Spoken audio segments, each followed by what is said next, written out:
बिस्मिल्लाहिर्रहमानिर्रहीम। जवाब दो के साथ मैं हूं फ़ारूक वड़ाइच। नाज़रीन, ताहाल इमरान खान और उनकी बहनें आपस में मिल नहीं सके। इस वक्त तक बानी पीटीआई और उनकी बहनों की मुलाकात जो है ये एक मसला बनी हुई है। ताम हुकूमत की जानिब से एक उम्मीद तो दिलाई गई है कि मंगल के रोज़ बानी पीटीआई और उनकी बहनें आपस में मिल सकेंगे, लेकिन तहरीक इंसाफ ने दूसरी जानिब एक धमकी भी दी है कि असम्बली और सेनेट के इजलास हम नहीं होने देंगे जब तक ये मुलाकात नहीं होगी। इसके साथ साथ 23 नवंबर को होने वाले 13 जो हल्कों के इंतखाबात हैं उसके ऊपर फाफन ने एक रिपोर्ट जारी की है। शफाफियत पर भी सवाल उठाए हैं और दीगर मामलात पर भी बात की है। इस रिपोर्ट पर भी आज के शो में हम बात करेंगे। इससे आगे बढ़ेंगे तो अमेरिका में अफगान शहरी की जानिब से फायरिंग का वाक़या हो या ताजिकिस्तान में चीनी शहरियों पर हमले हों, और ये सारे जो मामलात हैं, क्या दुनिया दहशतगर्दी की तरफ बढ़ रही है फिर से? आज हम शो में इसी पे बात करेंगे। हमारे मेहमान हैं जनाब हुज़ैफ़ा रहमान साहब, आब मुमलिकत हैं, पाकिस्तान मुस्लिम लीग नून के रहनुमा हैं। हमारे मेहमान पाकिस्तान तहरीक इंसाफ से जनाब अज़हर सदीक़ साहब हैं। अज़हर सदीक़ साहब भी सीनियर कानूनदान हैं। जनाब हुज़ैफ़ा रहमान साहब, पहले तो इस पर ही बात कर लेते हैं कि बानी तहरीक इंसाफ की जो मुलाकात है इस पर दोनों तरफ से बड़ी सख्त बातें हो रही हैं। साथ ही में एक इंटरव्यू भी डिस्कस हो रहा है जो बानी तहरीक इंसाफ की हमशीरा ने दिया है इंडियन मीडिया को। लेकिन अब ये उम्मीद दिलाई गई है, मामलात को तय हो गए हैं या इसे सिर्फ एक बयान समझा जाए कि ये मंगल को मुलाकात हो जाएगी, और दुश्वारी क्या थी ये भी बता दीजिएगा। जी, बहुत शुक्रिया फ़ारूक वड़ाइच साहब। उम्मीद है आप खैरियत से होंगे। आपने इस मौज़ू पे मुझे मदऊ किया, हुकूमत का मौक़िफ़ जानने के लिए मैं बड़ा मशकूर हूँ। ये देखें जी, बात सीधी है। अज़हर सदीक़ साहब भी मेरे साथ मौजूद हैं इस प्रोग्राम में। अब मुझे नहीं पता कि वो शायद इस केस में जो है अपना मौक़िफ़ चेंज कर लें तो और बात है, वरना कानून वाज़ेह है कि कोई भी सज़ा याफ़्ता मुजरिम जो है, उसकी आप सियासी एक्टिविटीज़ पर पाबंदी होती है, और जो जेल में कैद होता है, वो सज़ा काट रहा हो, किसी अदालत से कन्विक्टेड हो, वो किसी भी तरह की सियासी एक्टिविटीज़ में हिस्सा भी नहीं ले सकता। इवन कि वो कोई सियासी जमात चलाए या सूबे का वज़ीर आला तब्दील करे या मरकज़ पे चढ़ाई की कॉल दे या 26 नवंबर 2025 को दोबारा 26 नवंबर 2024 में जो चीज़ें रह गई थी, उनको पूरा करने का टास्क दे, खून-रेज़ी की तरफ लेकर जाए। ऐसे लोगों को मरकज़ में चढ़ाई करने का कहे जो कि एक सूबे की पुलिस और इस्लामाबाद की फ़ोर्सेस को कुचलते हुए 26 नंबर चुंगी से डी चौक पर पहुँचे। यार, चाहे हमारे पास चाहे क्रेनें हों, लेकिन उनके पास इतने ट्रेन्ड शिद्दत पसंद होते हैं कि आपने देखा कि तीनों धरनों के अंदर लग नहीं रहा था कि सियासी जमात जो है वो एहतजाज करने आ रही है। यूँ लग रहा था कि जिस तरीके से कोई किसी सियासी जमात का मिलिट्री विंग जो है वो मरकज़ पे चढ़ाई करने आ रहा है। तो ये सारी वो वजूहात थी जिसके बाद रियासत ने जो लचक का मुज़ाहरा था वो कम किया, बल्कि ख़त्म किया कि आपकी कोई सियासी मुलाकात नहीं कराई जाएगी, और अगर आपके फैमिली मेंबर भी आपकी मुलाकात को जो है वो सियासी मकसद के लिए इस्तेमाल करेंगे तो उस पर भी बैन होगा। उसी सिलसिले की एक कड़ी है, मुलाकातें बंद हुई हैं।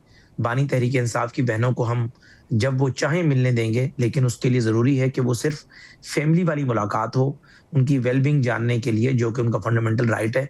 लेकिन अगर ये कहें कि उनका फंडामेंटल राइट है, वो जिस मर्ज़ी से चाहें मिल सकते हैं, ऐसा कोई फंडामेंटल राइट नहीं है कि आप एक शख्स के फंडामेंटल राइट को प्रोटेक्ट करने के लिए 26 करोड़ अवाम के फंडामेंटल राइट को खतरे में डाल दें, और फिर वो इस्लामाबाद पे आकर चढ़ाई करे, या वो जेल से एक पॉलिसी दे दे कि आपने ऑपरेशन नहीं करने देना, मरकज़ और सूबे की लड़ाई करा दे। तो मुझे आप ये बताएँ, अगर उसने सारे काम करने हैं, तो वो जिस इस्लामाबाद हाई कोर्ट के ऑर्डर्स का हवाला देता है कि मुझे मुलाकात की इजाज़त मिल चुकी है, या जिस पेशावर हाई कोर्ट के ऑर्डर्स पर वो वज़ीर आला बना, उसी हाई कोर्ट से बरी करवा ले बानी तहरीक इंसाफ को, मज़बूत प्रोसिक्यूशन करवा ले। लेकिन ये नहीं अब होगा कि एक शख्स जेल से बैठकर वो जो फेडरेशन को, रियासत को ललकारे और रियासत के ऊपर चढ़ाई की तरगीब दे, और हम हाथ पे हाथ धरकर बैठे रहेंगे। बिल्कुल तो मुलाकातों पे कोई आप पाबंदी कह रहे हैं नहीं कि है, बहनों से ना इसलिए पाबंदी। मुलाकात नहीं करने दे रहे क्योंकि ये एक सियासी सरगर्मी है और इसके नतीजे में इंतशार, नहीं, बहनों ने क्योंकि भी। जी जी जी। तो आपको याद होगा, जब तक बहनें बिल्कुल उनकी अपनी प्राइवेट मुलाकात होती थी, हमने कभी कोई बात ही नहीं की। जब बहनों ने वज़ीर आला की तब्दीली हो या एहतजाज की कॉल हो या बाकी पैगाम रसानियाँ शुरू की, तो ज़ाहिर है हमने भी देखा कि इवन के मैं आपको बता रहा हूँ, मैं इनकी किसी जमात, किसी बंदे को खतरे में नहीं डालना चाहता, लेकिन इनकी टॉप लीडरशिप ने हमें आकर कहा कि आप हमें तो मिलने नहीं देते, कि वो हम पे सियासी बोझ डालेगा इमरान खान, लेकिन उसकी बहनों को मिलने देते हैं, वही पैगाम हमें आके दे देती हैं, हमें मुश्किल में डाल देते हैं आप लोग। यानी इनके अपने लोगों ने इवन के हाथ खड़े किए। अब इसकी दलील ये देंगे अज़हर सदीक़ साहब कि जी मियाँ नवाज़ शरीफ वो सज़ा याफ़्ता मुजरिम था, ₹50 के स्टाम्प पर वो जो है यहाँ से चले गए, जो लफ्ज़ भी इस्तेमाल करेंगे। तो इनको खुद पता है कि बयान एलपी होता ही 50 रुपए का है।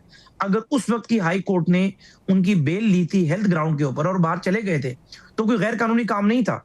टाइमली उन्होंने सरेंडर नहीं किया, लेकिन उनकी गैर मौजूदगी में जो बकिया 2 मुजरिम थे उस केस के, मरियम नवाज और कैप्टन सफदर साहब, उन दोनों को बाधित बरी किया गया। जब वो वापस आए तो कोर्ट ने उनका जो मामला टाइम बार्ड हुआ था या वो यहाँ पर मौजूद नहीं थे, ड्यू टू नॉन प्रोसिक्यूशन उनका केस खारिज हुआ था, कोर्ट ने उनकी जस्टिफिकेशन को कबूल किया और कोर्ट से बरी हो गए। इसलिए आप उस केस को इसको मिला नहीं सकते। और for the sake of argument, मैं चूंकि एक पॉलिटिकल वर्कर हूं, अगर मियां नवाज शरीफ साहब की केस में कोई चीज खिलाफ कानून हुई है तो उसका हरगिज ये मतलब नहीं है कि वही खिलाफ कानून चीज तहरीक इंसाफ के बानी के भी जो है केस में होनी चाहिए। ये तो ऐसे ही है कि एक शख्स जो है वो कहे कि जी मुझे एक मर्डर में सजाए मौत दे रहे हैं, फलां बंदे ने 100 मर्डर किए, वो आजाद फिर रहा है। तो भाई जो बंदा पकड़ा जाएगा, जब कानून हरकत में आएगा, वो ज़ाहिर है कानून के मुताबिक उसे सजा होगी। तो बानी तहरीक इंसाफ सजा याफ्ता मुजरिम है। सजा याफ्ता मुजरिम की मुलाकात ना हमें कानून इजाजत देता है, ना मौजूदा हालात इजाजत देते हैं। हाँ, उनकी वेलबींग के लिए उनकी फैमिली ने मिलना है, हमें लिस्ट दे दें। फैमिली 1 नहीं 2 नहीं 3 मुलाकातों की मैं आपको यकीन नहीं कराता हूं, हफ्ते में करेंगे। अच्छा। और सेपरेट करवाएंगे, अच्छे तरीके से कराएंगे। और अगर ना मैं रिजाइन कर दूंगा, लेकिन 3 मुलाकातें वो फैमिली वाली मुलाकातें हो, जो कि जिस तरह फैमिली मिलती है अपने अजीज से मिलने का हक रखती है। अजहर सिद्दीक साहब, इससे बड़ा अब क्या, वो आपके दोस्त हैं, वकील भी हैं, आप सियासतदान हैं, हुज़ैफा साहब ने कहा है 1 हफ्ते में 3 मुलाकातें मैं करवाऊंगा। फैमिली की अगर ये सिर्फ मुलाकातें हों, सियासी एक्टिविटीज़ ना हों, तो 3 मुलाकातें ना करवा सकूं तो वजारत से इस्तीफ़ा दे दूंगा। अब इससे ज़्यादा बड़ी ऑफर क्या आपके सामने लेके आए वो?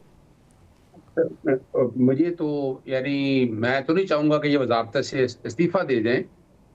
वैसे तो देना पड़ेगा इस्तीफ़ा, जो कि ये होना नहीं है। मुलाकातों की गेम चली, बयानी भी घूम गए, हाइब्रिड निजाम हंसता बोला मुझे खुद नहीं पता था मैं क्यों बना था। हाइब्रिड निजाम भी आखिर थक गया, बैठ के कहने लगा भाई सियासतदान बहुत भारी हैं, अब मजीद वजन नहीं उठाया जाता। मैं पिछले ना टीवी प्रोग्राम में तो अरसे से आ रहा हूँ, ये जो कहानी आप सुन रहे हैं, पाबंदी अगर थी तो वो तो जनाब सियासी तो बड़े अरसे से चल रहा था ना जी। अलीमीन गंडापुर के दौर में जितनी मुलाकातें हो रही थी, ये पहली दफा मैंने बयान सुना है। क्या मुलाकातों का फैसला इन्होंने करना है? ये कौन होते हैं फैसला करने वाले? इनका क्या ताल्लुक मुलाकातों के साथ? जेल, प्रिजन एक्ट पढ़ लें, प्रिजन रूल पढ़ लें, नहीं पढ़ता तो मैं भिजवा देता हूँ, प्रिजन एक्ट भी भिजवा देता हूँ, प्रिजन रूल भी भिजवा देता हूँ, रूल 265 भी भिजवा देता हूँ। अल्ट्रा वारी डिक्लेयर किया था।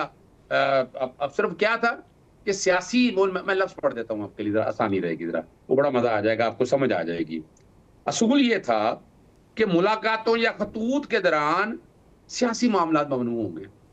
क्या है, जब मुलाकातें होंगी उस दौरान की बात हो रही है कि अब डिस्कशन नहीं करेंगे आप। चलिए, रूल 265 ये कहता था। तो ये पता भी क्या है कि देखिए नवाज शरीफ के बारे में कहा कि हर एक को पता है कि वो डिक्टेटर की पैदावार था, ज़ियाउल हक का बाप कहता था। ये जो रूल बना ना, ये रूल डिक्टेटर के दौर का है। यानी अब तो कोई डाउट नहीं रह गया आप लोगों के पास ना। इसको डिफेंड करने के लिए भी अब यानी लार्जर बेंच के सामने गए। मैं लाहौर हाई कोर्ट भी गया था इस रूल के अगेंस्ट। और माजी इसलिए याद रखना चाहिए कि जरा याद तो करके देखें, यानी माजी में क्या क्या यानी मुझे बता रहे हैं कि मुलाकातें नवाज शरीफ से ज्यादा हफ्ता था जनाब। कितनी मुलाकातें होती थी उसकी? 26 मैं नहीं, आप अपने एंकर रात साफी से पूछ लें। खाना पंडाल लगाओ ना, ये सबकी ही बातें हैं ये सारी। और आज मैं हुसैफा का बयानिया देखे मुझे जरा थोड़ी सी हैरानगी हुई कि पीछे कई प्रोग्राम में बैठे हैं, आज तक इन्होंने इस तरह की बात नहीं की है मुलाकातों की पाबंदी के। नया बयानिया डेवलप किया है, वो नया बयानिया चले मान ले डेवलप भी किया है। ये चैलेंज है कि मुलाकातों पे अगर आपने कुछ ऐसी गुफ्तगू कोई बाहर आके किया उन्होंने, ठीक है ना, बड़ी वाज़ेह द्वारा वकीलों से कैसे मुलाकात रोक सकते हैं आप? कमाल करते हैं। यानी मैं चैलेंज कर रहा हूं, मेरी 19 सितंबर 2024 को आखिरी मुलाकात हुई थी 1.5 घंटे की। उसके बाद मैं बड़ी दफा लिख चुका हूं, नहीं मिलने दिया इन्होंने। क्या बात कर रहे हैं ये मुलाकातों को? अगर ना हो तो जरा पढ़ ले, प्रिजन एक्ट पढ़ ले, आप कानून की रोशनी एक बात कर रहे हैं। सिर्फ एक नुक्ता ले लीजिए कि आप जब मुलाकात नहीं होती तो आप हमें कहते हैं हुकूमती वज़रा से पूछें। अब हुकूमती वज़रा से पूछा, आपने कहा ये होते कौन है करने वाले? भाई अब ये नुक्ता भी तो है ना। अब इनसे पूछा, वो कह रहे मैं करवाता हूँ मुलाकात आपकी। मैं जवाब ले लेना जी। अब जवाब ले लें। मैंने कानूनी पोजीशन आपके सामने रख दी जी, मैंने जी। उसमें इनका कोई ताल्लुक नहीं है, nothing to do with it. ये फैसला करना था एक जेल सुप्रीम। इसका मतलब क्या है कि वो बेचारा तो मुलाजम है, वो तो एक क्लर्क है जो जेल सुप्रीटेंडेंट है, मुलाकातें इन्होंने रोकी हुई हैं। तो हम किसको कहेंगे? ये साबित करना चाह रहा था मैं इस बात को सामने रखते हुए कि कानून में कोई नहीं है, ये मर्जी की है। हाइब्रिड निजाम क्या कहते हैं? यानी आप अंदाजा लगाएं, अगर फर्ज करें कल शहबाज शरीफ की अब अगर कोई आपस में नाचाकी होगी फील्ड मार्शल साहब के साथ, तो ये चुप करके घर चले जाएंगे। ऐसा वजीर तो बेचारा क्या करेगा? नहीं, ये तो साफ गोई है ना। हुज़ैफा साहब ने ये कहा कहीं पे, ये तो साफ गोई है कि वो कह रहे हैं कि हम लड़ाई नहीं करेंगे। ओहो, मैं वो बताना चाह रहा हूँ ना। देखिए ना, पिछले 3.5 साल से बड़े अदब के साथ, बड़ा यानी जमहूरी लेफ्ट होने के लासे, यानी मैंने इमरान खान साहब के दौर में भी देखा था, यानी इन डिटेंशन ऑर्डर्स होते थे, ये बाहर मिल रहे होते थे। आप आसिफ जरदारी साहब के इंटरव्यू हामिद मीर साहब ने चलाए, नवाज शरीफ साहब, वो अब कोई माने ना माने, हर एक को पता है। सवाल ये था ना, इल्जाम था, आज ये भी मान लिया, अच्छा किया उन्होंने। वो इल्जाम था कि हमने भेजा नवाज शरीफ को, नहीं हमने नहीं भेजा था। उस वक्त की गवर्नमेंट ने पाबंदी लगाई थी 6 अरब का श्योरिटी दें। वो लाहौर हाई कोर्ट के एक जज साहब आजकल सुप्रीम कोर्ट चले गए हैं, आजकल वो आईनी बेंच के अंदर हैं। उन्होंने वो 50 रुपए के स्टैम्प पेपर के ऊपर जनाब अंडरटेकिंग दे दी, और अंडरटेकिंग जरा गौर करें, जिसने गारंटी दी थी वो केस आज तक लगा नहीं। मैं मादी जानता हूँ हुदैबिया के केसेस या बाकी केसेस के हवाले से अदालतों को जिस तरीके से ये कंट्रोल करते हैं, ये रिकॉर्ड की बातें। लेकिन आज बैठकर आप ये कहना जो है ना, मैंने आज बहरहाल केस जीत लिया आपके सामने, ये बेचारा वो जो जेल सुप्रीटेंडेंट है वो बेचारा कुछ नहीं है, ये खुद ही रुकवा रहे हैं, खुद ही फैसले कर रहे हैं। और मैं चाहूंगा कि ये बैठ के फैसले किस हुकूमत ने किए हैं। अगर आप मुस्तफा इंपैक्ट्स देख लें, ये तो काबीना ने करने हैं। क्या शहबाज शरीफ ने किए हैं, किसी वजीर ने किए, या किसी क्लर्क ने किया है?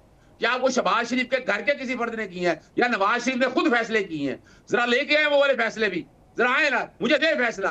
5 मिनट लगेंगे अदालतों को उसको सेटिसाइड करने के लिए। ये कौन होते हैं फैसला करने वाले कि हमने मुलाकातें करानी है या नहीं करानी?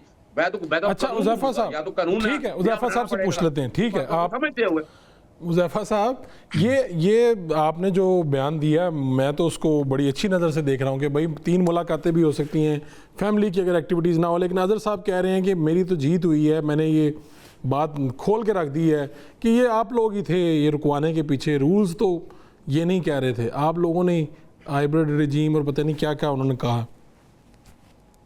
देखें, बहुत शुक्रिया जी फ़ारूक वड़ाइच साहब, चूँकि अल्लाह ताला आपकी ज़िंदगी दे, आप इसी तरह सहाफ़त करते रहें, कभी आपको अब पे कोई गर्मी ना आए। जेल बहुत बुरी चीज़ होती है, हमने ज़ाहिर है भुगती है। तो जेल के अंदर जो सुपरिटेंडेंट होता है, जो जेल भुगत कर आते हैं, मेरे ख़्याल से अदर सिद्दीक़ साहब ने भुगती भी नहीं, अल्लाह करे कभी भुगते भी ना। जेल सुपरिटेंडेंट के पास जेल मैनुअल में इतने अख्तियारात होते हैं। 26 दिन अगर 26 दिन चलो पूछिए, 26 दिन रहे हैं हुज़ैफा साहब। जी। चलें, मैं आगे चलता हूँ। अल्लाह करे दोबारा कभी ऐसी किसी भी भाई पे ऐसी नौबत ना आए, क्योंकि ज़ाहिर है किसी बंदे का जो आज़ादी का हक है वो सल्ब हो जाना बड़ा मुश्किल होता है, उसको ज़ाहिर है बर्दाश्त करना, सर्वाइव करना। लेकिन जेल के अंदर जेल मैनुअल में जेल सुपरिटेंडेंट के पास इतने अख्तियारात होते हैं, मैं आपके सामने रख देता हूँ। एक ही लाइन को अगर आप एक्सप्लेन कर लेना कि जी उसने देखना है मुल्ज़िम या मुजरिम का कंडक्ट कैसा है, यानी अगर जेल सुपरिटेंडेंट ये कहे कि मेरी जेल में रहने वाले बंदे का कंडक्ट ठीक नहीं है, इस ग्राउंड के ऊपर उसकी हुई भी बेल जो है वो रिजेक्ट हो सकती है। और ये बात कर रहे हैं कि वो अंदर बैठकर सियासी मुलाकातें करे, मरकज में चढ़ाई करवा दे, और ये कोई कंडक्ट के जुमरे में नहीं आता, ये सियासी एक्टिविटीज के जुमरे में नहीं आता, इसको आप जाने दें। दूसरी बात यह है कि जेल सुपरिटेंडेंट, एक तो मरकजी हुकूमत से कोई ताल्लुक नहीं है, लेकिन चूंकि नून लीग का मामला है, पंजाब में भी हमारी हुकूमत है, तो ज़ाहिर है मैंने ही अपनी पार्टी को डिफेंड करना है। जेल सुपरिटेंडेंट एक सिविल सर्वेंट है, वो सेक्रेटरी होम को जवाबदेह है। अगर जेल सुपरिटेंडेंट एक मुजरिम के कंडक्ट के बारे में सेक्रेटरी होम को कहेगा कि इसकी सियासी मुलाकातों का ये नुकसान हो रहा है, मेरी जेल के बाहर आकर ये एहतजाज करते हैं, मुल्क में भी एजुटेशन कर रहे हैं, मरकज पे चढ़ाई कर रहे हैं, हाँ ये जरूर है कि उस जेल सुपरिटेंडेंट के उस फैसले को हमारी मुकम्मल बैकिंग हासिल है, हमारी मुकम्मल सपोर्ट हासिल है, हमारी मुकम्मल प्रोटेक्शन हासिल है। ऐसा नहीं है कि जेल सुपरिटेंडेंट चाहता हो कि मुलाकात हो और हमने कहा हो कि आप मुलाकात ना करने दें। जेल सुपरिटेंडेंट ने अगर फैसला लिया कि मुलाकातें नहीं होनी चाहिए और जेल मैनुअल के तहत इनका कंडक्ट ठीक नहीं जा रहा, तो हमने उस फैसले की बैकिंग जरूर की है। और मैं फिर ये बात आपसे कह रहा हूं कि कोई भी सजा याफ्ता मुजरिम जो है वो जेल से बैठकर ना किसी तहरीक को लीड कर सकता है। ये बात करते हैं नेल्सन मंडेला की, नेल्सन मंडेला ने तो बाकायदा नेगोशिएशंस की थी 25 साल बाद, फिर वो बाहर आए थे। जुल्फकार अली भुट्टो साहब अंदर रहे, भुट्टो साहब ने कोई ऐसी तहरीकों का आगाज नहीं किया था कि जाकर जीएचक्यू पे अटैक कर दें। मियां नवाज शरीफ साहब को लांडी जेल ले जाया जाता था, हेलीकॉप्टर में दोनों हाथ उनके पीछे हथकड़ियां लगा दी जाती थी। उन्होंने कभी नहीं कहा कि आप जो है 9 क्लब या 7 क्लब पे चढ़ाई कर दें। 2018 से लेकर 2021 तक हमारी लीडरशिप अंदर ही रही है। 18 से 19 तक मियां नवाज शरीफ साहब अंदर रहे, 19 से 20 तक शहबाज साहब अंदर रहे, शहबाज साहब 20 में फिर अरेस्ट हो गए, फिर 21 तक अंदर रहे। हमजा शहबाज 2018 से 2021 के शुरू तक जेल में रहे। मरियम नवाज बीच में 6 महीने 8 महीने के लिए रही, राना सनाउल्लाह 6 महीने के लिए रहे, ख्वाजा साद और सलमान रफी 1.5 साल के लिए रहे। कभी किसी बंदे ने ये नहीं कहा कि भाई आप कोट लखपत पे चढ़ाई कर दें। अगर हमारी मुलाकातें होने दी जाती रही या फैमिली की तरफ से खाना आना है, बाकी चीजें आनी है, ये सिर्फ तब हुआ जब हमारा कंडक्ट ठीक था। हमने हर बंदे को अपने मुंह में नहीं डाला। अगर मियां नवाज शरीफ पे 3 महीने की रुकावट आई थी, नवाज शरीफ, शहबाज शरीफ, हमजा साहब, मरियम नवाज साहिबा, पता है इस बात का अजहर सिद्दीक साहब को, चूंकि हाई कोर्ट के ऊपर एक अथॉरिटी है लाहौर हाई कोर्ट के हवाले से, ये हाई कोर्ट के ऑर्डर के बाद सिर्फ 3 महीने आजम नजीर तारड़ मिला करते थे। उन 3 महीनों में कोई मुलाकात नहीं हुई। मियां साहब ने बाहर क्या पैगाम भिजवाया? उन्होंने कहा तारड़ साहब सबसे सीनियर आदमी ख्वाजा आसिफ है, जो वो सियासी फैसला करे वही मेरा फैसला है, बाकी अब मुझसे इस पे आप बात ना करें, बाकी आप मेरे केस को जो है वो प्लीड करें और मुझे इधर से निकालने का जरिया जो है अदालतें हैं, अदालतों में आप मेरा केस प्लीड करें। ये कोई तरीका कार नहीं है। आप कह रहे हैं कि मैंने एनआरओ नहीं लेना। अच्छा, आपने एनआरओ नहीं लेना, आपको सजा गलत हुई है ट्रायल कोर्ट से, वो सजा फिर भी हाई कोर्ट ही खत्म करेगी ना। मुल्क में कानून है, लॉ ऑफ लैंड है। आप क्या कह रहे हैं कि मैं बंदे इकट्ठे कर लूंगा और मैं बाहर आ जाऊंगा? फिर तो 302 का जो 302 के मुजरिम अंदर कैद हो और वो 5-5 हजार बंदा इकट्ठा करें, 50,000 बंदा तो वो भी इकट्ठा कर लेंगे, फिर उन्हें भी बाहर ले आते हैं और वो कहें हम इनोसेंट है, हमारा फंडामेंटल राइट सल्व हो रहा है। बात यहाँ ये हो रही है कि जमहूरी आदमी में और आमिर आदमी में क्या फर्क होता है। जमहूरी आदमी जुल्म और सितम, उसके खिलाफ जितने एक्शंस किए जाए उसके बावजूद वो कानूनी रास्ता अपनाता है। बानी तहरीक इंसाफ इसका मतलब है कानूनी रास्ता नहीं अपनाना चाहते। जिस आसिफ जरदारी पे ये लेबल लगाते हैं कि उसने एनआरओ लिया था, तमाम केसेस खत्म कराए थे, हमारे बारे में कहते हैं हम डील करके चले गए थे। आप भी डील करना चाह रहे हैं, लेकिन आपकी डील का अंदाज डिफरेंट है। हमने अगर डील कर लिया, आसिफ जरदारी ने डील कर ली मेज में बैठकर, आप जग्गा टैक्स अंदाज में डील करना चाहते हैं, बदमाशी के स्टाइल में कि 50,000 बंदा इकट्ठा होगा तो मैं बाहर आऊंगा। ये तो कोई तरीका कार नहीं है। क्या 50,000 बंदे के जरिए आप वजीर आजम बन सकते हैं? क्या सुप्रीम कोर्ट पे आप कब्जा करेंगे, पीएम हाउस पे कब्जा करेंगे? एहतजाज जो किया जाता है, एहतजाज दुनिया को बताने के लिए किया जाता है, इंसानी हकूक की तंजीमों को बताने के लिए किया जाता है, सहाफियों को बताने के लिए किया जाता है कि मेरे साथ इतनी बड़ी पब्लिक है, मैंने एहतजाज किया है। एहतजाज का ये मकसद होता है। इस शख्स ने एहतजाज का मकसद ही तब्दील कर दिया है। ये कहते हैं नहीं, मरो और मार दो, सुप्रीम कोर्ट पे अटैक कर दो, पीटीवी पे हमला कर दो, रेडियो पे चढ़ जाओ। ये किसने कहा एहतजाज है? आपने सियासत के मकासद ही तब्दील कर दी है। ये जो पिछली मुलाकातें कहीं पे हुई, आप लोगों के पास कोई रिकॉर्ड है जिसके नतीजे में आप लोगों ने ये फैसला किया या जेल सुप्रीडेंट ने फैसला किया कि भाई अब मुलाकातें बिल्कुल नहीं होंगी, यानी अपनी फैमिली से भी मिलते थे तो कोई हदायत ऐसी देते थे जिसके नतीजे में ये खदशा? जी मैं आपको बता देता हूँ। जी बताएं। इररिवोकेबल एविडेंसेस हैं जी। अच्छा। उनको जो आप अनडिनाइबल एविडेंसेस हैं। एक तो उनकी बहनें मिलती थी, हम उनकी बहनों को लेते ही गैर सियासी कैटेगरी में थे कि ज़ाहिर है एक वक्त है उस पे आया हुआ है, उसने एक चोरी की है, छोटी ज्यादा बड़ी जो भी है उसको सजा हो गई, उसकी बहनों को तो रोकना मुनासिब नहीं है। लेकिन उसकी बहनों ने बाहर आकर केपी की हुकूमत की तब्दीली करवाई और ऐसे बंदे का चुनाव करवाया जो कि रियासत से कन्फ्रंटेशन करे। उस बंदे को बकायदा ये हिदायत दी गई कि तुम्हें वजीर आला नहीं बनाया जा रहा, हमारे पास इसके एविडेंस मौजूद है। उसे कहा गया कि तुमने मरकज में चढ़ाई करनी है, इसलिए तुम्हें वजीर आला बनाया गया है। अच्छा, इसके बाद मुझे आप बताएं कि हम बहनों से मुलाकातें रोकेंगे नहीं? अच्छा चले, वो बंदा बन गया, अगर वो बंदा बनने के बाद ब्रिज का रोल प्ले करता, सबसे पहली मुलाकात सुहेल अफरीदी की होनी थी। उसने क्या बयान दिया कि मैं ये कर दूंगा, मेरे कुर्सी को ठोकर मार दूंगा, मैं जो है ऑपरेशन नहीं करने दूंगा। तो ये जो आप कह रहे हैं नाकाबिले तकदीर सबूत हैं आप लोगों के पास, उसकी बुनियाद पे ये फैसला हुआ। सुहेल अफरीदी को बनवाने में बहनों का था किरदार, और ये सारी बातें जब पहुंची हैं तो इसकी बुनियाद पे ये सारे फैसले लिए गए हैं, राइट? नहीं, इन्होंने this is also right, you are absolutely right. Another thing is that कि दूसरा इनकी मंसूबाबंदी ये थी कि सुहेल अफरीदी की मुलाकात के फौरन बाद उसने बाहर आकर कॉल देनी थी। जरा एक कॉल वो खुद दे, उस कॉल को इनके अपनी पार्टी में ग्रुप बन चुके हैं, सोशल मीडिया के अंदर ग्रुप बन चुके हैं। अजहर साहब हंसी जा रहे हैं। उज़ैफा साहब एक मिनट मैं इनसे जरा बात कर लूं, हंस रहे हैं। आखिरी 50 सेकंड, आखिरी 30 सेकंड। सुहेल अफरीदी साहब ने, सुहेल अफरीदी साहब ने बानी तहरीक इंसाफ से मुलाकात कर बाहर आकर पैगाम देना था कि हम अब फाइनल हतमी कॉल देने जा रहे हैं और इस्लामाबाद में चढ़ाई चलो मैं करने जा जवाब रही दे है। दूं अब। ये मकसद था सुहेल अफरीदी अच्छा का ठीक है मुलाकात ठीक का। है ठीक है। अजहर साहब एक तो पहले तो बताएं आप हंस क्यों रहे हैं, और दूसरी बात ये कह रहे हैं आपकी बात ये पूरी पकड़ी गई थी कि आप लोग करने क्या जा रहे थे, उसके बाद ये सारे फैसले हुए हैं कि भाई मुलाकात कोई नहीं होगी। अच्छा मैं एक शेर पढ़ दूं। मैं, छोटा भाई है मेरा मेरा इससे बहुत पुराना ताल्लुक है, प्यार वाला है। देखिए मैं अब ये मैं क्या टीवी पे बैठा हूं ना, जी पहली तो बात है कि ये पंजाब हुकूमत के नुमाइंदे नहीं है। ये जितने फैसले या जितनी बातें इन तक आई हैं, ये काबीना में बैठते थे। ये किस कैपेसिटी में? ये दूसरा ने कहा कि वो चूंकि मुस्लिम लीग नून को डिफेंड कर रहे हैं, इसका मतलब क्या है कि मुस्लिम लीग नून फैसले कर रही थी? ये मैंने नहीं कहा, ये मैं आपके सामने रखना चाहता हूं। बात मैं यही बताना चाह रहा हूं। ये कैसा वक्त आया है कि सच भी कैद खानों में, ज़बाने खुश्क, फैसले सभी मसलहतों में कम। ना रासीदी मिलती है ना सिमते मोतबर, ये मुल्क जैसे अपने ही कदमों में फंस गया। लेकिन बात बड़ी वादे करनी है।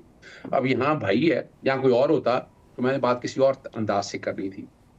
देखिए अनडिनाइबल एविडेंस, पता नहीं क्या क्या कुछ कह दिया।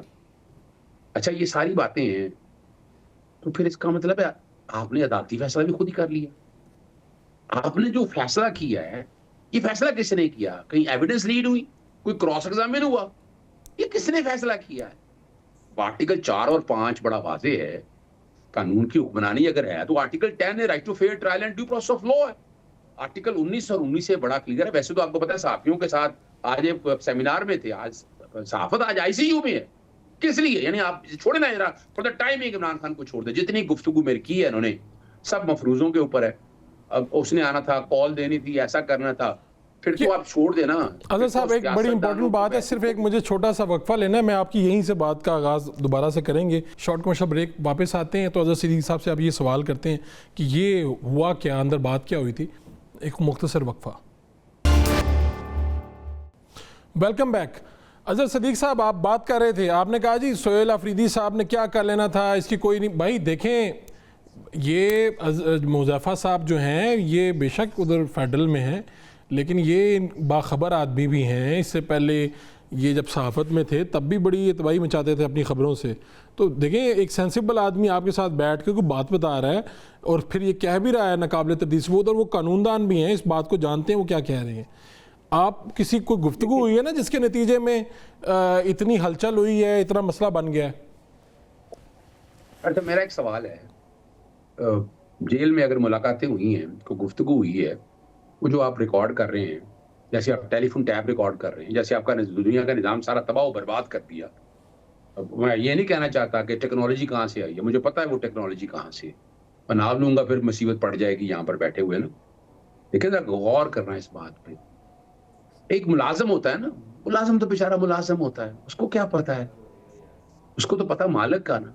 पहले तो फैसला करना है इस मुल्क के मालिक कौन है, इस मुल्क का फैसला साज कौन है, वो अब हर एक को पता है, बताने की जरूरत नहीं है इस कॉन्टेक्स्ट के हवाले से। मैं तो सिर्फ छोटी सी बात अर्ज कर रहा हूं आपके सामने। Jail act, prison act, prison rules superintendent को मुलाकातों से रोकने की इजाजत नहीं देते। अगर मुलाकातों से इजाजत रोका है उसने, जनाब उसका जो स्टेटमेंट है वो दें हम, ताकि हम चैलेंज करें कोर्टों के अंदर। अगर चले काबीना ने फैसला किया, चले नहीं वो हवा में फैसला हुआ है, वो हवा में तीर चला है, चले वो हवाई तीर ही हमें लिख के दे दें, हम उसको जाके चैलेंज करेंगे। हमने कहाँ जाना है, हमारे तो अदालतों के। लेकिन ये नहीं है कि आप बैठकर हवाई बातें करके और उस पर आप अमल दरामद, यानी पूरी दुनिया में जागसाई उठ रही है। यानी इस वक्त अंदाजा, आप गौर करें इस बात के ऊपर, बड़ी बातें हुई। इमरान खान खिलाफ पता नहीं क्या, इमरान खान पाकिस्तान का वाहिद सियासतदान है। अब जो बातें कह रहे हैं ना, वो इतने दिन जेल में रहे, वो कहा, किसने कहा, अगर जरदारी साहब की जुबान काटी, वो जिन्होंने काटी जाके पूछे उनसे, जिन्होंने नवाज शरीफ को बाहर निकाला, अंदर लेके जाके उनसे पूछे। इमरान खान को तो कोई इसमें कंसर्न नहीं, कोई ताल्लुक नहीं है इस हवाले से। बड़ी बात ये एक बात और भी मुझे सवाल पूछना है, ये उनकी हमशीरा ने जो इंटरव्यू भी दिया है इमरान खान साहब की सेहत के हवाले से इंडियन मीडिया को, तो वैसे तो लोग कह रहे हैं शायद पाकिस्तानी मीडिया पे उनकी बात बताने की इजाज़त नहीं है। मैं वैसे आपको ऑनर बता रहा हूँ ये बात कि हमारा प्लेटफॉर्म हाजिर है अजहर साहब, हमने कोशिश भी की है उनसे बात करने की, ताकि वो हमें बताएं कि अगर उन्हें जो भी कंसर्न है उनके भाई उनको अल्लाह सेहत दे। लेकिन वो हमारे यहाँ कौन कह रहा है कि पाकिस्तानी मीडिया पे उनकी बात नहीं चल सकती। मैं सोशल मीडिया पे देख रहा था, आप चूँकि उनके वकील भी हैं, इमरानमा भी हैं, इसलिए मैं आपके सामने ये दुख का इजहार कर रहा हूँ कि अच्छा होता कि हमारे ज़रिए ये बात जाती, बजाय इसके कि इंडियन मीडिया से ये बातें आ रही हैं। नहीं, मैं पहले तो बता दूँ आपके साथ, बड़े अदब के साथ अर्ज कर दूँ, बड़े अदब के साथ अर्ज कर दूँ, बता दें। हाँ बता दें, मैं पिछले सारी आपका रिकॉर्ड उठा के देखता हूँ, कौन सा नेशनल मीडिया यार, क्या बात कर रहे हैं। नहीं, मैं तो आपको मैं बता रहा हूँ ना, मेरे पास मैसेज के रिकॉर्ड मौजूद है, मैंने उनको मैसेज किए हुए हैं। सर सुने ना, हाँ जी, आप इमरान खान का नाम तो चला देते हैं। मैंने इमरान खान कहा है, मैं नूरीन नियाजी साहिबा को जानता हूँ। सुने ना जी ना जी, आपने अपने प्रोग्राम में चलाना है ना, एक प्रोग्राम इतने चैनलों में, सवाल तो है नेशनल मीडिया की बात हो रही है सर, हम भी नेशनल मीडिया के हिस्सा है। नहीं देखे ना, क्वेश्चन बड़ा सीधा सा है जी, आपने ये नहीं देखना क्या डिस्क्रिमिनेशन करनी है। इमरान खान का नाम देखे ना, चैनलों पे रोक देते हैं, अपना क्या जी वार्निंग भी, कहाँ कानून में पाबंदी है, कहाँ है। यानी इमरान खान के खिलाफ साइफर का केस आया, इद्दत का केस आया, यानी पूरे 3.5 साल में करप्शन का यही रह गया।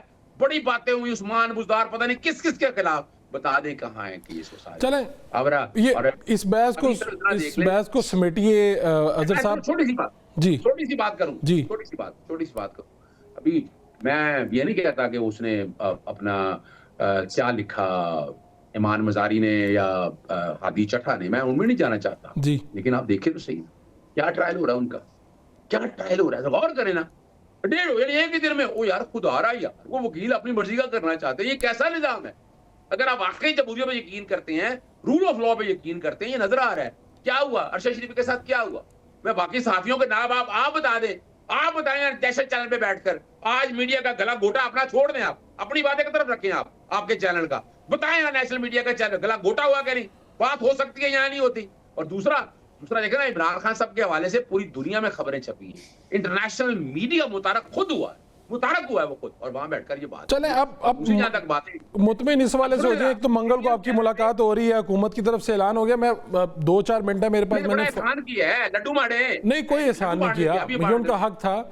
मुझे फाफिन की रिपोर्ट पे बात करनी है। अजहर सिद्दीक साहब, ये जो 23 नवंबर को ज़मीनी इंतखाबात हुए थे, मैं हुज़ैफ़ा साहब आपको भी मैंने पता चला कि शायद इलेक्शन कमीशन ने भी कोई आपको बुलाया था या, और आपने वहाँ पर, मैं देख रहा था, बड़ी तकारीर भी की थी 23 नवंबर के इलेक्शन आपके ही, जहाँ पर आप इलेक्शन के हवाले से बड़े सरगर्म भी थे, आपका हल्का चीज़ें वहाँ पर। तो आपके जो इत्तेहादी हैं सरदार दोस्त मोहम्मद खोसा साहब, पीपल्स पार्टी के रहनुमा हैं, वज़ीर आला पंजाब रहे हैं, उन्होंने तो कहा कि जनाब हालात तो ये हैं, ये धांधली ज़ुदा इलेक्शन थे। और फिर ये फाफन की रिपोर्ट आई है, इसमें भी कुछ तशवीशनाक सवालात तो उठाए हैं उन्होंने।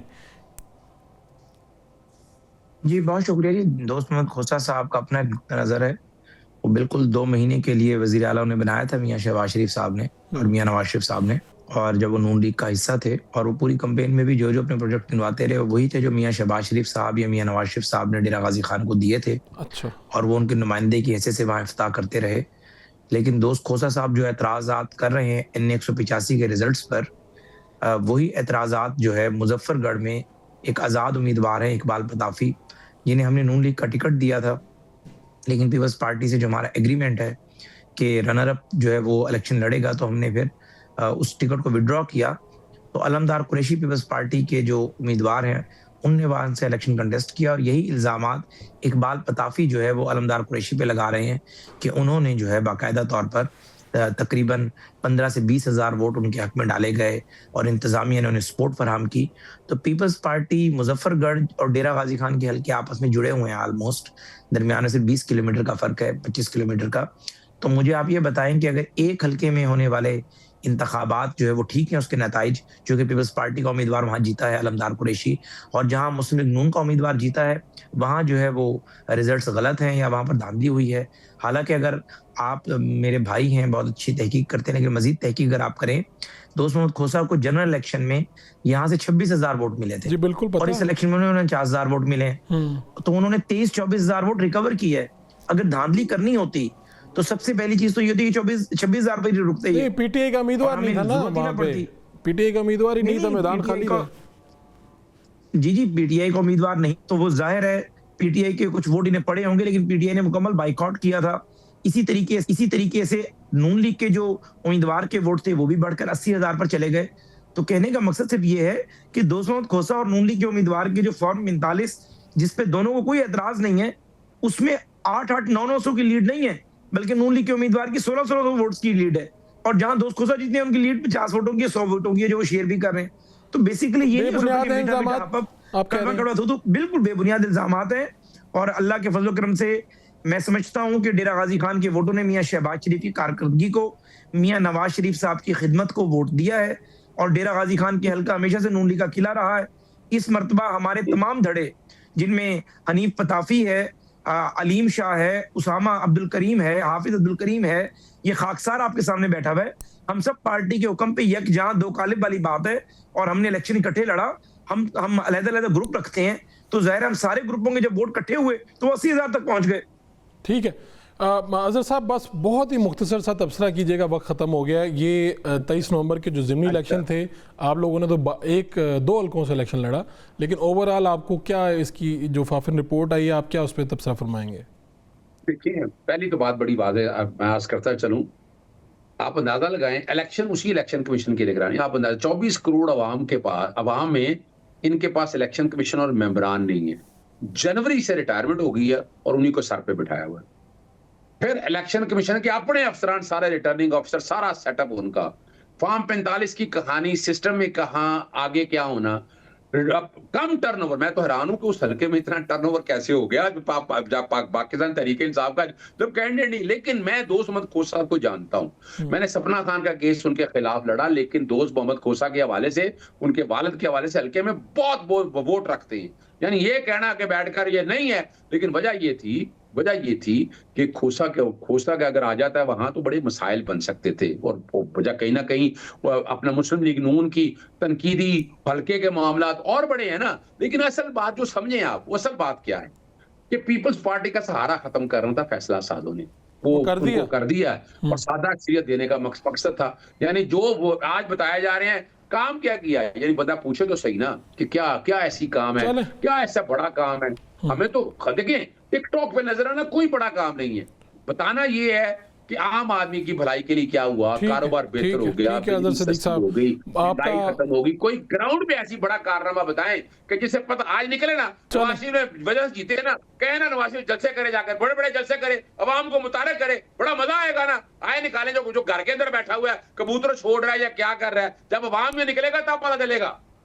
ठीक है अजहर सदीक साहब, आपका बहुत शुक्रिया। अजहर सदीक हमारे साथ थे, उज़मान हमारे साथ थे, बात हो रही थी मुलाकात के हवाले से और ज़िमनी इलेक्शन के ऊपर जो सवालात थे उनके ऊपर। अब हम एक शॉर्ट कमर्शियल ब्रेक पे जाएंगे, ब्रेक से वापस आएंगे तो अफ़गान तालिबान रजीम पाकिस्तान के बाद चीन, अमेरिका, ताजिकिस्तान सबके लिए ऐसा लगता है ख़तरा बन गया, और दुनिया में क्या कुछ हो रहा है इस पर बात करेंगे। हमारे साथ दिफाई तजियाकार जनाब major general retired Zahid Mahmood साहब होंगे। Welcome back.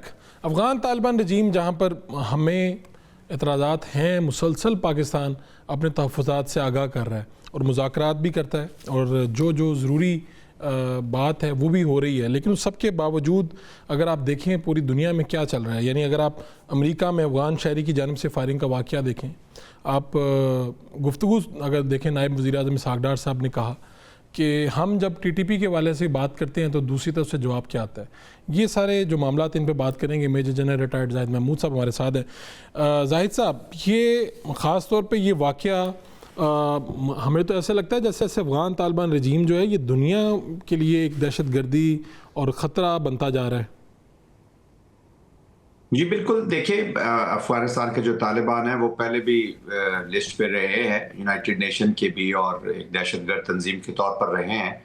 और जो कहते हैं ना, वो ब्लड जो है, जो एक्चुअल जो वो उसमें वो खून में वो शामिल है, वो टेररिज्म ही रिलेटेड एफर्ट्स हैं। यस, पाकिस्तान ने पास्ट में बहुत से लोग डिबेट करते हैं कि जी पाकिस्तान ने इनको सपोर्ट किया। पाकिस्तान ने एक्चुअल सपोर्ट किया था जी अफगानिस्तान की स्टेबिलिटी को, अफगानिस्तान की प्रोग्रेस को, क्योंकि पाकिस्तान को उसका, मैं किसी फारूक साहब इमोशनल बात में नहीं जाना चाहता, ठीक है, अल्हम्दुलिल्लाह हर पाकिस्तानी और पाकिस्तान के अंदर अल्लाह सुब्हाना ताला ने बड़ी खूबियां रखी हुई हैं कि हम मेहमान नवाज भी हैं, हम मुसलमान भी बहुत बेहतर हैं दुनिया से, और हमें वरी है अल्लाह ताला की जो रिस्पॉन्सिबिलिटी है उसको। लेकिन हैविंग सेड दैट, अफगानिस्तान के तालिबान को हमने वो सपोर्ट तो रिलीजियस पॉइंट ऑफ व्यू से दी और अपने नेशनल पॉइंट ऑफ व्यू से, बट अपने इंटरेस्ट को भी हमने सपोर्ट किया।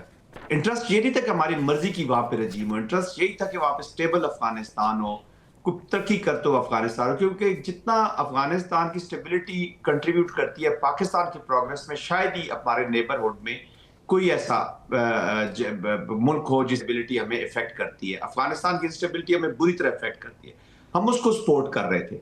तो अभी तालिबान जो है वो इनका चिल्ड्रन ऑफ कॉन्फ्लिक्ट है फरोख, ये और क्या करेंगे, गन की पैदावार है, they are not representing the whole of the nation. और अनफॉर्चुनेटली इन्होंने जो है पैजेंट विड्रॉल हुआ है अमेरिका का वहां से, और जितने उसको उन्होंने अपने without achieving their political diplomatic military कोई ऑब्जेक्टिव वो अचीव किए बगैर वहां पे क्योटिक अफगानिस्तान छोड़ के चले गए हैं।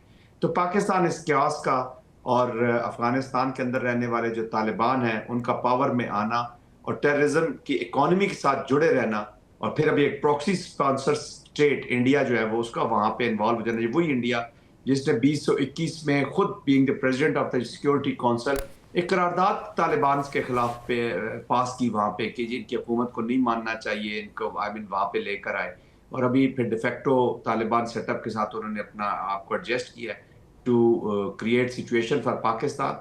तो ये वो अवामिल हैं, ये इसी तरह ही रहेंगे जी, इनकी नेचर नहीं चेंज हो सकती। तो ये मैं आपके सामने जो स्टेटमेंट रख रहा हूँ जन साहब के नायब वज़ीर आज़म इसहाक़ डार कहते हैं मैंने काबुल में वाज़िया कर दिया था कि अफ़गानिस्तान अपनी सरज़मीन को पाकिस्तान के ख़िलाफ़ इस्तेमाल ना होने दे और TTP को हमारे हवाले कर दे या कहीं दूर ले जाए। और ये भी कि मैंने ज़ाती दौरा भी किया, मौज़ूआत पर बात भी हुई अफ़गान क़यादत से, और अफ़गानिस्तान में होने वाले तमाम फ़ैसले और वादे काबुल में ही हमने दुनिया के सामने रखे। ये तो वो बातें हैं जो वज़ीर ख़ारजा नायब वज़ीर आज़म कह रहे हैं, और इससे एक दो जो मुज़ाकरात के द्वार चले हैं वो पूरी दुनिया ने देखे हैं।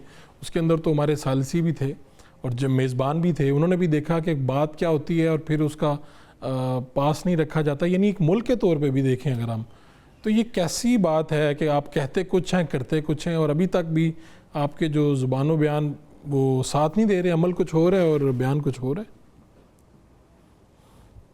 ये कोई this is not a surprising thing जी, मेरे लिए तो बिल्कुल कोई सरप्राइज नहीं है, नेचर है।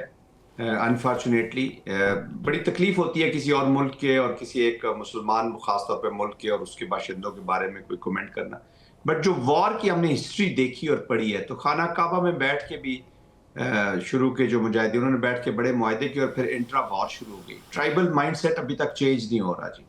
जब बाहर से कोई एक्सटर्नल फोर्स आती है तो उस पर तो ये अफगानिस्तान बन जाते हैं, लेकिन जो ही हो जाती है तो इंटरनल खींचातानी इनकी शुरू हो जाती है। अब उनको एक कासस बिलाई चाहिए फ्रिक्शन के लिए, एक रीजन फॉर वॉर चाहिए, वो उन्होंने पाकिस्तान को चूज कर लिया क्योंकि उसी का खौफ दिलवाते हैं लोगों को, उसी की इंटिमिडेशन करते हैं, उसी की कोर्जन करते हैं और उसी में फिर अपनी वॉर एसोसिएटेड इकोनॉमी को लेकर चलते हैं जी। तो वो उनको चाहिए था, वो उन्होंने क्रिएट कर लिया। जो तालिबान है वो इस वजह से उन्होंने रीजन क्या बनाया कि जी आपने अमेरिका को सपोर्ट किया, खुद उनसे 90 मिलियन 80 मिलियन 90 मिलियन डॉलर आज भी ले रहे। उस वक्त अमेरिकन उनको बुरे नहीं लगते। 2020 से पहले जब इनका दोहा का अकॉर्ड हुआ, 4 साल से दे वर टॉकिंग टू अमेरिकन, उस वक्त कोई प्रॉब्लम नहीं आती। लेकिन पाकिस्तान के साथ ये नाराजगी है। जो बाकी नॉर्दर्न अलायंस है उनको यही बताया गया, अमेरिका ने भी बताया, बाकी दुनिया ने भी यही बताया कि जी पाकिस्तान की वजह से ये तालिबान आ गया और इन्होंने आपका वे ऑफ लाइफ डिस्टर्ब कर दिए।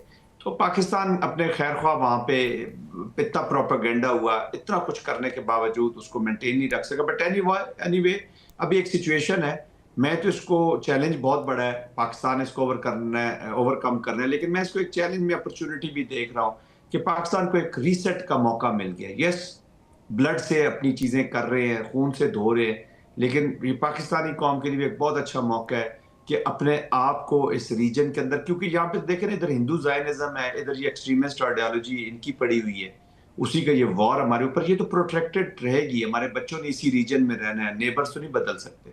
तो आपको एक सुपीरियर स्ट्रेटेजिक पॉलिसी के साथ आना होगा, डिप्लोमेटिकली, पॉलिटिकली एंड मिलिटरीली जी। और आई एम श्योर कि हमारा उसी तरफ हम बढ़ रहे हैं। तो पाकिस्तान के यानी आप देखते हैं कि जो खारजा पॉलिसी है इस हवाले से, उससे भी आपको इत्मीनान है, और पाकिस्तान को करना क्या चाहिए जिस तरह से अभी जो चल रहा है ये सिचुएशन है, और सिचुएशन बार बार हमारे सामने आ रही है, और आपने जिस तरह से कहा कि अपने नेबर्स तो नहीं बदले जा सकते।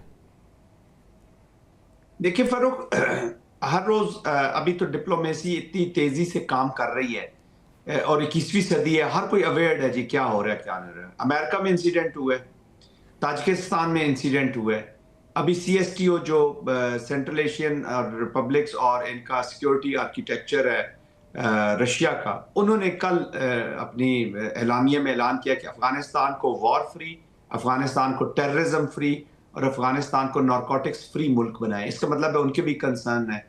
चाइनीज ने एडवाइजरी जारी कर दिया, कोई चाइनीज इनसे खुश तो नहीं होंगे, उनके भी कंसर्न है। अमेरिका का इंसिडेंट आपके सामने है। तो पाकिस्तान की डिप्लोमेसी ने कोलिशंस को इफेक्टिव करना है इन ऑल डोमेन्स, ताकि इनके ऊपर जो भी सैंक्शंस लगवानी है या इनके ऊपर जो स्क्वीज करना है, एटलीस्ट एक रिस्पॉन्सिबल स्टेट की तरफ जाए।